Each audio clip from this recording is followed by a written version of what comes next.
신약성경 서신서 그 중에도 사도 바울의 서신에는 같은 패턴이 나옵니다. 전반부에는 구원의 교리가, 후반부에는 구원받은 자의 삶에 관한 내용입니다. 그래서 로마서 1장부터 11장까지는 구원의 교리를 말하고, 오늘 12장부터는 구원받은 자가 어떻게 살아야 되는가 하는 삶에 대해서 정언하고 있습니다. 자, 구원받아 하나님의 자녀 되는 것, 제삼받고 의롭다함을 입고 하나님의 생명을 소유한 하나님의 자녀가 되는 구원과 하나님 자녀된 자가 무엇으로 어떻게 살아야 되는가 하는 삶, 이 둘은 복음 전도자의 핵심입니다. 구원받은 자의 삶은 예배로 시작됩니다. 오늘 12장을 시작하면서 제일 먼저 너희가 드릴 영적 예배니라, 예배부터 시작합니다.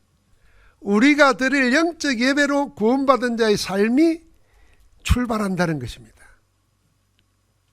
창세기 3장의 원죄로 인해서 사단의 종이 된 인생은 죄와 사망의 법에 묶인 채 지옥의 저주에 갇힌 죄인으로 타락해버렸습니다. 하나님은 예수님을 그리스도로 보내어 모든 죄와 저주를 십자가로 다 끝내시고 우리를 구원하셨습니다. 사단의 종에서 하나님의 자녀로, 운명에서 성삼위 하나님께로, 어둠의 권세에서 빛의 나라로 옮기셨습니다. 구원받은 겁니다. 하나님은 그리스도의 구원으로 우리의 신분과 예배 대상을 바꾸셨습니다. 이전에는 하나님을 예배하지 못했습니다. 사탄 마귀와 재앙의 통로인 우상에게 절하고 예배했습니다. 그런 우리를 성삼위 하나님께 예배하는 자로 우리 신분을 바꾸었습니다. 오늘 찬양대로 나는 하나님을 예배하는 예배자라는 것에 담겨 있는 깊은 의미를 한번 생각해 보십시오. 이전에는 돌 보고 절하고 나무 보고 절하고 귀신에게 절하고 자기 손으로 실컷 적어놓고 거기에 매달렸습니다. 이제는 살아 역사하시는 하나님을 예배하는 자로 하나님 우리를 바꾸어 놓은 겁니다. 공주 권세 잡은 자에게 사로잡혀 세상의 풍조를 따르는 본질상 진노의 자녀인 우리를 절대 망하지 않는 하나님의 성전으로 성령의 인도 따라 살도록 우리를 바꾸어 놓으신 겁니다. 구원은 하나님께 예배하는 것이 그 목적입니다. 그래서 왜 우리를 구원했나? 예배하는 대상을 바꾸시려고. 우리를 우상 섬기고 귀신 섬기는 자로 하여가 하나님을 예배하는 자로, 그 예배의 축복을 가지고 살아갈 수 있는 자로 바꾸어 놓는 것이 구원의 목적입니다. 그리스도의 구원은 원인도 모르고 재앙을 끊임없이 몰고 오는 우상 숭배, 하면 할수록 저주 재앙은 끊임없이 계속 옵니다. 거기에서 성삼의 하나님과 소통하는 산 예배자로 변화시킨 겁니다. 하나님의 은혜로 예수 그리스도를 믿음으로 구원받은 자의 삶은 복음을 온 세상 모든 민족에게 전가하는 전도자의 삶입니다. 전도자의 삶 역시 예배 성공에서부터 시작합니다. 그래서 우리는 늘 기억하고 누려야 됩니다. 예배 성공이 곧 인생 성공입니다. 인생 성공하려면 예배에 성공해야 됩니다. 구원받은 하나님의 자녀가 전도자로 응답받는 삶은 예배에서 시작해서 예배로 완성됩니다. 우리의 예배는 구원의 은혜에 감사하는 것으로 시작해서 구원의 복음을 전가하는 현장 전도의 삶으로 예배가 완성됩니다. 이 말은 교회당 안에서만의 예배가 아니라 삶의 현장에서 전도로 예배가 완성되는 겁니다. 그래서 전도 현장에서 복음 전할 때 허감이 꺾이고 구원의 역사가 일어나면 하나님이 지금 여기에 나와 함께 하는 것을 사실적으로 체험하게 됩니다. 그 은혜와 그 힘이 세상을 살아가도록 이기도록 하십니다. 그래서 하나님의 은혜와 구원에 감사해서 성삼위 하나님께 모든 영광을 돌리는 예배와 삶은 여러분과 내 신앙의 전부라고 할 수 있습니다. 그렇다면 우리는 어떤 예배를 드려야 되겠습니까? 오늘 말씀하십니다. 너희 몸을 하나님이 기뻐하시는 거룩한 산제물로 하나님께 드리라는 겁니다. 그것이 우리가 드릴 마땅한 예배요, 영적 예배다 그랬습니다. 우리는 하나님을 예배할 수 있는 자격을 지닌 제사장입니다. 여러분과 내가 어떻게 제사장이 되었습니까? 여러분과 나에게는 영원한 큰 대제사장 되시는 분이 계십니다. 그분이 바로 여러분과 나를 대신해서 죽으시고 부활하셔서 우리의 주가 되신 예수 그리스도십니다. 우리는 영원한 큰 대제사장이신 예수 그리스도를 따라 하나님을 아빠, 아버지라 부르며 예배할 수 있는 제사장이 되었습니다. 그래서 우리는 그냥 제사장이 아니라 사도 베드로가 말하기를 왕같은 제사장이라 그랬습니다. 예수 그리스도의 은혜로 거룩하게 된 우리는 어떤 예배를 드려야 됩니까? 하나님이 받으시기에 합당한 예배를 드려야 됩니다. 그게 우리가 드릴 영적 예배입니다. 그래서 1절에 그러므로 형제들아 내가 하나님의 모든 자비하심으로 너희를 권하노니 너희 몸을 하나님이 기뻐하시는 거룩한 산제물로 드리라. 이는 너희의 드릴 영적 예배니라. 예수님이 사마리아 여자에게 말했습니다. 이 산에서도 말고 저 산에서도 말고 참으로 예배할 때가 오나니 하나님은 이렇게 예배하는 자를 찾으신다. 어떤 자를요? 하나님은 영이시니 예배하는 자가 영과 진리로 예배할지니라. 이런 예배자를 찾는다 그랬습니다. 그래서 영과 진리로 예배해야 됩니다. 전도자 바울을 통해서도 말씀했습니다. 우리가 드려야 될 예배를 오늘 뭐라 그랬습니까? 너희 몸을 거룩한 산제물로 하나님이 기뻐하시는 제사로 드리라는 겁니다. 영적 예배입니다. 여러분, 몸으로 드리는 영적 예배. 그러면 몸이 뭡니까? 몸은 여러분과 내 자신이고 전부입니다. 사람은 몸 따로 마음 따로 생각 따로 삶 따로가 아닙니다. 사람은 전부 다 하나입니다. 몸과 마음, 생각과 삶이 전부 다 하나로 묶여 있습니다. 그래서 그래야 정상적인 사람이고 정상적인 삶을 삽니다. 자, 몸과 마음이 따로 놀면은 그걸 보고 우리는 뭐라 그럽니까? 정신 이상이 된 거예요. 정신 분열이 생긴 거예요. 생각하는 거하고 사는 거하고 따로 놓으면 이게 뭡니까? 이게 연약한 자고 늘 끌려다니는 거예요. 그런데 이게 하나가 돼가지고 온전히 들어지면은 이 몸이라는 거는 몸뚱어리를 말하는 게 아니에요. 내 전부를 말하는 겁니다. 그래서 우리 전부를 거룩한 산제물로 하나님께 드리는 예배만이 하나님이 원하시고 받으시는 신령한 예배입니다. 오늘 예배하러 나왔는데 몸은 나왔어요. 마음을 드리지 못하고 있으면은 영적 예배가 아닙니다. 몸과 몸, 마음, 우리의 삶 전부가 하나가 되어서 하나님께 산제물로 드려지는 그 하나님은 우리를 비급여 받으시고 예배를 통해서 축복하시는 겁니다. 우리는 구원받았을 때 뭐라 그랬습니까? 로마서에 보니까 그리스도와 함께 세례를 받은 자라 그랬어요. 그리스도의 십자가와 함께 죽고 그리스도의 부활과 함께 새 생명으로 다시 살아났다 그랬어요. 6장에. 이전에는 그래서 죄의 몸으로 죄에게 종로로 됐다 그랬어요. 그러나 이제는 다시 살아나신 그리스도 안에서 하나님께 대하여 살아있는 자가 되었다 그랬습니다. 그래서 우리의 지체를 불의의 병기로, 우리의 몸을 불의의 무기로 죄에게 내주지 말라 그랬어요. 오직 우리 자신을 죽은 자 가운데 다시 살아난 자로 우리 지체를, 우리 몸을 의의 무기로 하나님께 드리라 그랬습니다. 우리의 지체와 몸, 그러니까 우리 삶 전부가 의의 무기로 하나님께 드려지는 것이 거룩한 산제물입니다. 하나님을 기쁘시게 하는 겁니다. 그래서 여러분과 내가 헌금하잖아요. 돈. 여러분, 돈이 우리에게 얼마나 중요합니까? 귀중합니까? 돈이 없으면 당장 불편하고 어려워지죠. 그러니까 여러분이 헌금할 때 돈을 주는 거 하면 안 됩니다. 아니, 누가 막 친척에게 주듯이, 손 주고 오면 돈 주듯이 그렇게 하면 안 되는 거예요. 나를 드리는 거예요. 이 돈이, 여러분, 돈에다가 자기를 들여 삼아 다 뭡니까? 자기를 묶어서 드려야 돼요. 나를 받으시옵소서. 그래서 여러분이 적어도 이거 있어나 마나, 있어도 되고 없어도 되고 그런 마음으로 헌금하면 안 돼요. 그게 부자가 한 거예요. 가난한 가부가 자기 전부를 드렸잖아요. 그게 계산을 해보면 동전 두 잎이지만 그게 전부라. 자기를 드린 거예요. 이게 우리가 예배할 때 예배입니다. 여러분, 그래서 헌금할 때도 여러분이 나를 드려서 하나님께 드려서 하나님의 대갚음을 받을 수 있는 믿음으로 드려야 돼요. 그게 있어도 되고 없어도 되고 그럼 내가 안 설리잖아요. 그런 헌금이 아니란 말이에요. 예배도 마찬가지입니다. 여러분, 지금 얼마나 귀한 시간에 와 있습니까? 이 귀한 시간에 몸은 와 있는데 마음은 딴 데 가 있어요. 이게 사단이 우리 예배를 방해하는 겁니다.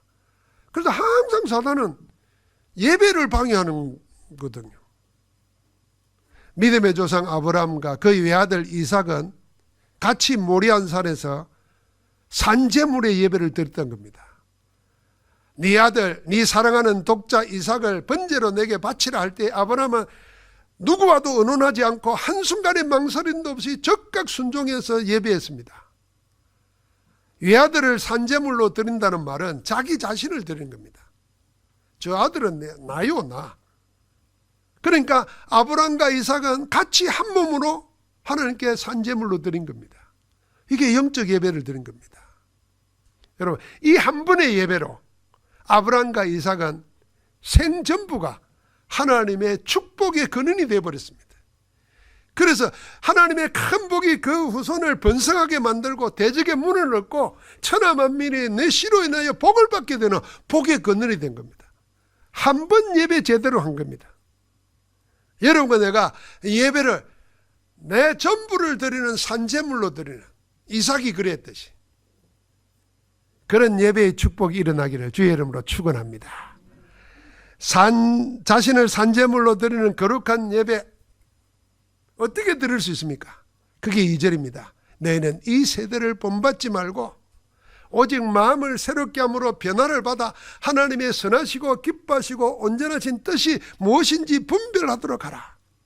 자, 이 세대를 본받지 말고 오직 마음을 새롭게 함으로 변화를 받으라 그랬습니다. 왜 본받지 말고 변화를 받아야 됩니까? 이유부터 알아야 됩니다. 그래야 하나님이 기쁘게 받으시는 뜻을 분별할 수가 있기 때문입니다. 여러분, 왜 이 세대를 본받지 말라고 했겠습니까? 왜 변화를 받으라고 그랬겠습니까? 그냥 그대로 세상에 묻혀 살면은, 세상 따라 살면은 안 된다는 겁니다. 그래서 변화받아라는 이유를 우리가 각인해야 됩니다. 각인시켜야 돼요. 이 세대가 어떤 세대기에 본받지 말라 합니까? 성경에 보면은 주님도 그랬고 바울도 그랬고 베드로도 그랬고 성경에 하나님의 성령의 충만을 받은 분들이 세대를 이렇게 말했어요. 주님은 이 세대를 보고 악하고 음란한 세대라 그랬어요. 책망했어요. 왜 그랬냐면 주님이 복음의 말씀을 전하는데도 그 복음을 안 받아들이고 자꾸만 눈에 보이는 표적을 구해요. 그들을 보고 그렇게 악하고 음란하다 그랬습니다. 베드로는 마가다락방에서 한 첫 설교에서 구원을 받으라 그러면서 뭐라고 그러냐면 이 패역한 세대에서 구원받으라 그랬습니다. 사도행전 2장 40절에 패역한 세대라 그랬어요. 전도자 바울은 이 악한 세대에서 우리를 구원하시려고 그리스도께서 자기 몸으로 내어주셨다고 그랬어요. 그렇게 복음을 전했습니다. 자, 악하고 음란한 세대, 패역한 세대, 악한 세대를 그랬습니다. 어째서 성경은 우리가 사는 이 세상을 보고 이 세대를 음란하고 패역하고 악한 세대를 합니까? 이 세대를 장악한 세상 임금, 이 세상 신, 사탄 마귀가 음란하고 패역하고 악하기 때문입니다. 누구에 대해서? 하나님께 대해서. 누구에 대해서? 하나님의 자녀에 대해서. 그래서 거짓의 아비가 되어 온갖 거짓을 진리인 양 속입니다. 사단은. 세상은 거기에 미혹돼서 하나님을 대적합니다. 하나님의 말씀을 믿지 않으면서도 거짓은 확인하지도 않고 받아들이고 따라갑니다. 여러분과 내가 하나님 앞에서 정직하게 한번 생각해 보세요. 내가 하나님의 말씀을 믿지 않으면서 어째서 세상 사람들이 유튜브에 무슨 언론에 내놓은 말은 확인도 안 해보고 그대로 믿는단 말이에요. 그게 우리의 어떤 내의 구조가 되어 있어요. 언론이 말하면 다 사실만 말할 거다 생각하고, 유튜브에 말하면 다 사실을 생각하고, 이제는 AI가 거짓을 아예 꾸며내서 말해요. 이 거짓이 일상화, 보편화, 체계화되어 있는 시대를 살아갑니다. 그래서 하나님은 하나님의 말씀 속에 믿음을 두라 그러는데, 말씀은 안 믿으면서 어째 그걸 믿냐. 여러분과 내가 해결해야 될 일이 있다 그러면 그거 해결해야 되지 않겠습니까? 내가 하나님의 자녀이면서 살아계시고 나를 구원하시고 나를 구원하여서 자녀 삼기 위해서 생명을 버리신 그리스도의 말씀을 안 믿으면서 어떻게 세상 사람들이 속이려고 만들어낸 그런 말을 믿고 내가 따라가냔 말이에요. 여러분, 사기당하면요, 사기꾼 욕하지 말고 사기당한 나를 책망하고 회개해야 됩니다. 내 속에 그 확인단해보고 그 탐욕에 이끌려서 사기당한 나를 부끄러워하면서 회개해야 돼요. 그래서 세상은 하나님의 말씀 찾지 않고 온갖 탐욕과 허영을 쫓아 헤매고 있습니다. 그래서 전도자 바울이 빌립보서 2장 15절에 이 세대를 보고 어그러지고 거스르는 세대라 그랬어요. 에베소서 2장 2절에 보니까 지금도 불순종의 아들들은 이 세상 풍조를 따라가면서 공중 권세 잡은 자를 따르고 있다 그랬어요. 여러분, 내가 하나님이 기뻐하시는 온전한 제물로 산 예배를 드리려면 이 세상을 본받지 말고 정반대로 나가야 됩니다. 여러분, 이 세대를 본받지 않는 데서 머무르지 말고 마음의 변화를 해서 새롭게 되어야 됩니다. 어떻게 해야 마음의 변화되고 새롭게 되겠습니까? 이 세대와 다른 마음을 가져야 됩니다. 이 세상 흐름과는 다른 흐름을 따라가야 마음의 변화가 일어나는 겁니다. 자, 세상은 악하고 엄나는 세대의 흐름은 사단이 만들어 놓고 뿌려 놓고 심어 놓은 함정 올무 뜻에 다 갇혀 있습니다. 그게 12가지 아닙니까? 창세기 3장, 6장, 11장. 나 중심, 육신 중심, 성공 중심. 우리가 하나님 자녀이면서도 예수 그리스도를 믿으면서도 사는 것은 세상이 깔아놓은 방식대로 삽니다. 하나님 나라의 법이 몰라요. 하나님 나라의 법으로 부하게 되는 길이 있습니다. 하나님의 말씀으로 강건해지고 행복하는 길이 있습니다. 그런데 우리는 세상에 깔아놓은 것을 행복 얻으려고 그래요. 여행 가야 행복하고 어디 가야 힐링한다 그러고. 힐링을 교회에서 해야 돼요. 예배 중에. 이럴 때는 아멘 해야 되는데.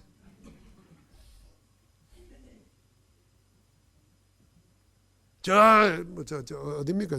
저 가보니까 다리 바다 위에 다리를 만들어 가지고 있는데 그거 가서 숨 쉬면서 힐링할 게 아니라, 그러니까 우리나라 온 천지 바닷가에 전부 다 다리 나가지고 그거 건너가면서 하도록 만들어. 스카이웨이가 나는 포항에만 있는 줄 알았어. 사방에 다 있더라고요. 힐링, 하나님의 말씀 속에서 답을 찾고 그 말씀 속에서 치유되고 회복되고 새 힘을 얻어야 되는데, 그게 하나님 자녀가 살아야 될 길인데 하나님 자녀가 세상 깔아놓은 방식대로 간단 말이에요. 이 방식에 배우는 사단이 자기중심, 육신중심, 쾌락중심, 성공중심, 이걸 위해서라면 다른 힘을 찾는다면서 명상을 이야기하고 무당 찾고 점쟁이 찾고, 그러니까 자기도 모르게 운명에 사로잡혀서 이것과 다르게 생각해야 된다. 하나님의 방법이 있고 하나님의 길이 있고 하나님이 해놓으신 힘이 있어요. 우리는 그걸 담대히 얻을 수 있는 하나님의 자녀의 신분을 얻었어요. 그래서 은혜의 보좌 앞에 주저하지 말고 나가야 돼요. 담대히 나아갈지나라 그랬어요. 끊김없이 나아가라는 겁니다. 왜? 하나님의 자녀니까. 하나님의 자녀로서 그리스도의 이름으로 기도할 수 있는 신분 권세를 가졌잖아요. 그 힘으로서 얻으라는 겁니다. 영적 예배자는 세상 그러다 보니까 자꾸 어떻게 됩니까? 온갖 정신병, 자살, 범죄 중독으로 지옥이 되어버렸습니다. 지금 우리나라의 마약 중독이 얼마나 심각해지는지, 이 마약 중독하면서 들어서는 길이 전달책이에요. 이 전달책들이 전부 다 젊은 사람들이에요. 그거 잠깐 자기는 마약 안 하고 전달해 주면서 돈이 생기니까 해준다는 거예요. 그래서 지금 마약 중독에서 국가에서도 그렇고 초등학생들에게 예방교육 시켜야 된다 그래요. 한 번 보면은 죽는 겁니다. 이 마약 중독이 지금 어느 정도 심각한지 알죠? 미국이 베네수엘라에 마약 공급하는 것을 군사를 동원해서 폭파시키고 지금 육지로 지금 전쟁 들어갔어요. 왜요? 그게 전부 다 미국으로 전 세계로 퍼져나가니까. 이 마약이 옛날에는 아편이라 그러고 특별한 사람이라 생각했는데 지금 보편화되고 있어요. 왜 그랬겠냐? 원인을 쫓아내려고 하면 이게 사단이 깔아놓은 이 세대의 풍조예요. 그러니까 다른 마음을 품어야 됩니다. 우리는 하나님의 성령의 인도받고 성령의 능력으로 살리라. 할렐루야. 그래서 예배하고 기도하고 말씀 붙잡는 겁니다. 이 세대를 본받지 않고 마음을 새롭게 해서 뭘 찾으라? 하나님의 기뻐하시고 선하시고 온전하신 뜻을 분별하라 그랬습니다. 여러분, 하나님의 뜻 자체가 선입니다. 하나님의 뜻 자체가 기쁨입니다. 하나님의 뜻 자체가 뭡니까? 온전하고 완전한 것입니다. 그래서 우리는 모든 것 속에서 하나님의 계획, 절대 계획을 찾고 뜻을 찾는 겁니다. 여러분과 내가 지금 연약하고 불편하고 힘들고 거기에 그것까지도 하나님은 알고 계십니다. 하나님이 허락하셨습니다. 거기에 하나님의 뜻이 있습니다. 그 뜻이 뭔가를 붙잡아야 되는데 그 뜻을 찾으려고 발부등 치지 않고 그 뜻을 찾으려고 기도하지 않고 원망하기에 바빠요. 이게 세상 풍조예요. 불평하기에 바빠요. 여러분과 내 에너지를, 여러분과 하나님 주신 내 생명을 거기에 허비하는 겁니다. 속으면 안 됩니다. 주님이 친히 나 보내신 뜻을 뭐라 그랬습니까? 요한복음 6장 38절 40절에 보니까 하나님의 뜻은 아들을 보고 믿는 자마다 영생 얻는 이것이라 했습니다.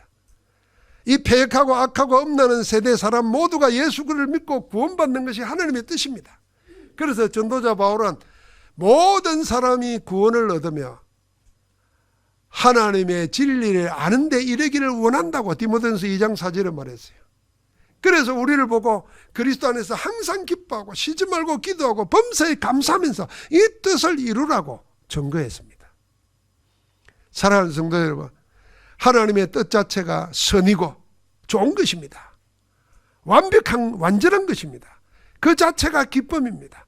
그래서 여러분 기쁨을 찾고 온전해지고자 하면 하나님의 말씀 속에서 나를 향한, 우리를 향한 하나님의 언약을 붙드시기를 주의 이름으로 축복합니다. 전도자의, 그렇게 살면 전도자의 삶 자체가 영적 예배입니다. 영적 예배예요. 어떻게 우리가 삶을 영적 예배로 드리며 살 수 있습니까? 우리가 전도자의 삶을 사는 현장은 어디에 있습니까? 오늘 3절부터 21절까지에는 그 세 군데 현장을 말해줍니다. 첫 번째가 교회 현장입니다. 두 번째가 우리 자신의 정체성 현장입니다. 세 번째가 이 세상 현장입니다. 첫 번째는 그리스도의 몸된 교회 안에서 전도자의 삶을 사는 것이, 교회 안에서 전도자의 삶을 사는 것이 영적 예배입니다. 그래서 여러분, 교회가 뭡니까? 그리스도 안에서 한 몸의 지체가 돼서 서로 섬기는 삶이 그 전도자의 영적 예배예요. 그래서 3절부터 8절까지는 교회 안에서 전도자 삶을 이렇게 말씀했습니다. 이와 같이 우리 많은 사람이 그리스도 안에서 한 몸이 되어 서로 그 지체가 되느니라. 자, 우리가 크게 말하면 한 몸이에요. 그 몸 안에 팔, 다리, 눈, 코, 입, 발가락 있는 것처럼 우리 각자가 그런 거로 다 이루었다. 그러니까 여러분, 그 중에 하나가 잘못되면 어떻게 돼요? 당장 불편하고 당장 장애를 입고 살기 어렵습니다. 그래서 여기는 목사, 장로, 세신자, 렘넌트 관계없습니다. 전부 다 한 몸을 이루고 있습니다. 어느 하나라도 필요 없는 게 없어요. 그 하나가 있어야 완전한 몸이 되는 겁니다. 자, 그렇게 알고 서로를 섬기라는 겁니다. 은혜로 받은 은사를 가지고 서로 섬기라 그랬어요. 서로 섬기는 겁니다. 예언한 자, 말씀을 맡은 자, 섬기는 자, 가르치는 자, 위로하는 자, 구제하고 다스리는 자, 궁유를 베푸는 자 다 넣어줘. 각각 무엇으로 어떻게 섬겨야 됩니까? 받은 은사대로 은혜대로 하라는 겁니다. 그게 여러분과 내가 섬기는 삶입니다. 우리 장로님들 여러분 들을 때 이제 주일마다 나누어 가지고 안내하잖아요. 그것도 여러분 섬기는 거예요. 여러분 그냥 쭉 들어오는 거 누가 들어오면서 반갑습니다 이렇게 인사하고 들어오는 건 다르잖아요. 물론 우리가 막 경상도 보리문디라서 막 들어올 때 그냥 말 좀 하면 될 텐데 주고 나눠주고 그러면 할렐루야 하든지 아유 반갑습니다 사랑합니다 하든지 한번 해봅시다. 할렐루야 사랑합니다 잘 오셨습니다. 이러면 얼마나 기분이 좋아. 입 열면은 뭐 큰일 나는 줄 알고 그것도 섬기는 거라니까요. 두 번째는 로마서 12장 9절부터 13절의 말씀에 나오는 삶입니다. 이거는요 우리 전도자 우리 자신들이 복음 가진 전도자의 정체성을 가지면은 거기에 묻어 나오는 삶의 품격을 말합니다. 혼자 있든 다른 사람과 관계가 있든 항상 누려야 될 품격이 있어요. 품위가 있단 말이에요. 이게 전도자의 삶으로서 혼자서 드리는 영적 예배입니다. 그래서 그 삶의 요절이 뭐냐면은 부지런하여 게으르지 말고 열심을 품고 주를 섬기라 11장. 소망 중에 절구하며 환난 중에 참으며 기도에 항상 힘쓰며 성도들의 쓸 것을 공급하며 손대접하기를 힘쓰라. 그런 인격을 그런 품격을 가지라는 겁니다. 그게 예배입니다, 여러분. 자, 부지런하여 게으르지 말고 부지런하여 열심을 품고 주를 섬기라. 제가 참 우리 친구 아버님 목사님을 통해서 배운 것 중에 하나가 있는데 그게 뭐냐면은 똑같은 말을 그냥 생각 없이 쓰는데 이 쓰는 말의 의미가 다른 걸 배웠어요. 그 중에 하나가 요 부지런한 겁니다. 우리는 부지런하다 그러면 바쁘다고 생각하잖아요. 그러니까 바쁘게 설치는 거하고 부지런한 거하고 다른 겁니다. 부지런한 건 뭐냐면은 제때 제할 일을 하는 것이 부지런한 겁니다. 그러니까 해야 될 일을 제때 제할 일을 하니까 이 사람은 항상 뭐 하냐면요 언제나 뭘 찾아요? 당연히 해야 될 것 찾죠. 꼭 필요한 것 찾죠. 안 하면 안 되는 것 찾아요. 쓸데없는 거 안 한다고 말이죠. 그러니까 항상 여유가 있고 넉넉해요. 할 일을 하는 거니까 제때.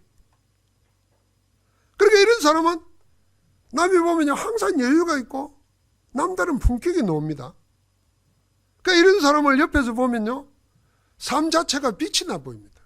야, 저 사람은 저런 많은 일을 하면서도 어떻게 저렇게 여유가 있고 어떻게 저렇게 넉넉하고 행복한가 말이에요. 이게 부지런한 거예요. 자, 이제 바쁜 건 뭐예요? 분주한 건 뭐예요? 그냥 설치는 거예요. 그냥 순서가 없어요. 그냥 아무 때나 끼어요. 그러니까 항상 바쁜데 되는 일은 하나도 없어요. 그래서 서울에 올라가면요 포항처럼 걸어 못 다닙니다. 뛰다시피 해야 돼요. 안 뛰면 뒤떨어질 것 같아. 그래서 서울은 다 뛰어요. 그래 살아야 되는 줄 생각해요. 그러니까 항상 지금 뭐 해야 될지 지금이 어떤 때인지를 놓치는 거죠. 그래서 성경은 바쁘게 살아라 이러지 않았어요. 부지런해라 그랬어요. 게으르지 말라고 부지런하는 거. 여러분 그럼 설치는 거는 게으른 거하고 똑같은 거예요. 그리고 빨리 하는 거하고 급히 하는 거하고 다른 겁니다. 우리는 급해요. 빨리 하는 거는요. 뭘 해야 될지를 알면은 해야 될 때 힘을 모아서 집중하기 때문에요. 잭가닥 합니다. 근데 빨리 하는 급하게 하는 사람은요. 늘 미뤘다가 딱 부딪혀야 막 합니다. 인도를 못 받는 거예요. 게으르지 말고 부지런하여.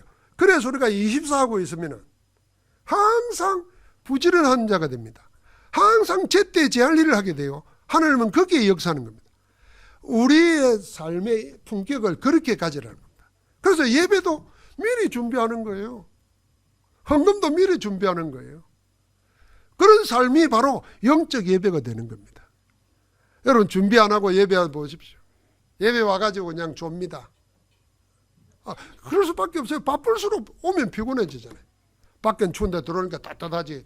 그런 건 뭐겠습니까?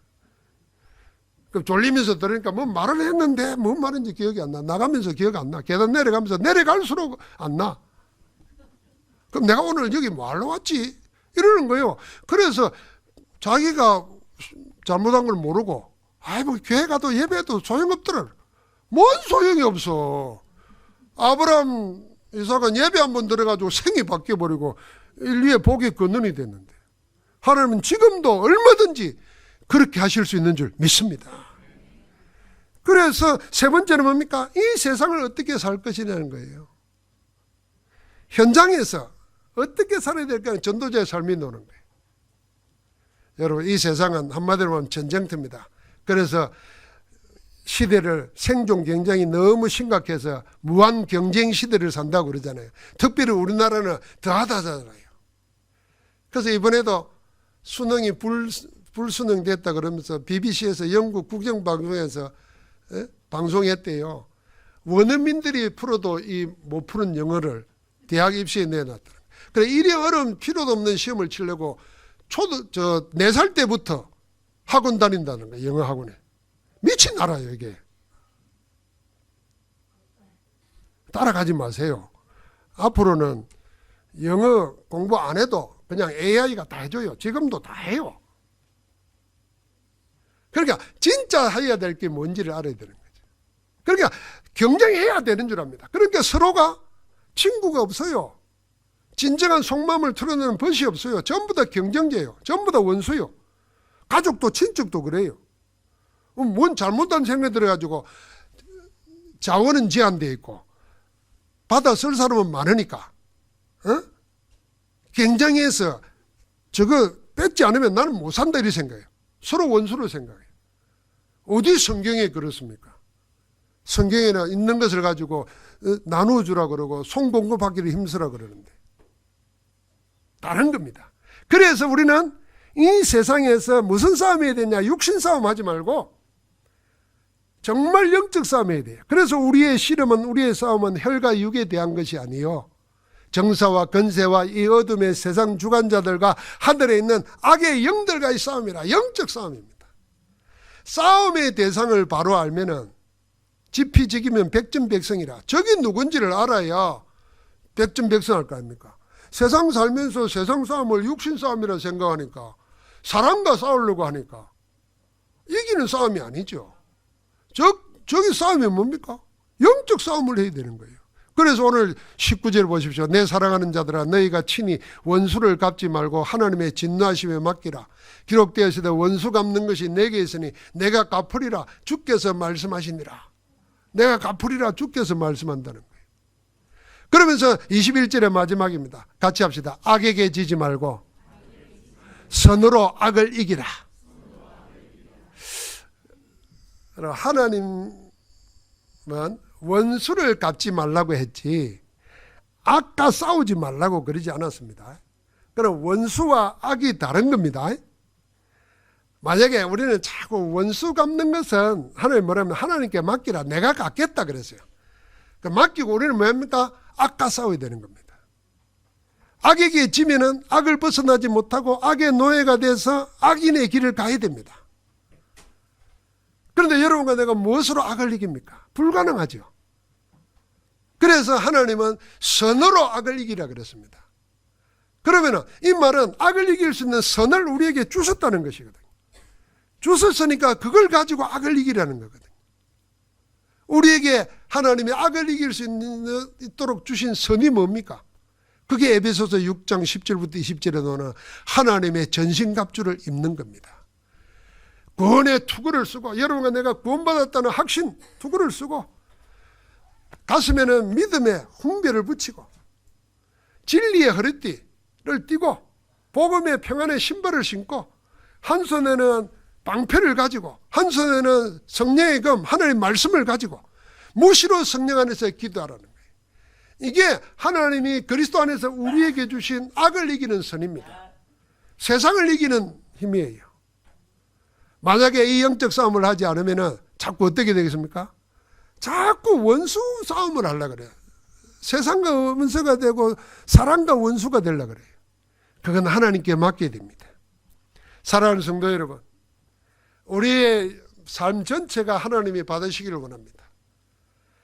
교회 안에서 예배가 아니라 우리의 삶 전체가 전도자의 삶을 살 때 그게 하나님이 가장 기뻐 받으시는 영적 예배입니다. 교회 안에서 혼자 있을 때 세상 속에서 하나님이 주시는 힘으로 세상을 이기며 하나님의 아름다운 열매로 맺는 주역들 되기를 주의 이름으로 축복합니다. 하나님 감사합니다. 우리를 예배자, 응답자, 전도자의 삶을 살면서 하나님께 영광 돌리는 예배의 축복을 누리게 하여 주옵소서. 하나님의 공의가 은혜를 힘입고 보좌의 능력을 힘입어 세상을 살리며 사는 전도자로 복되게 하옵소서. 예수 그리스도 이름으로 기도합니다. 아멘.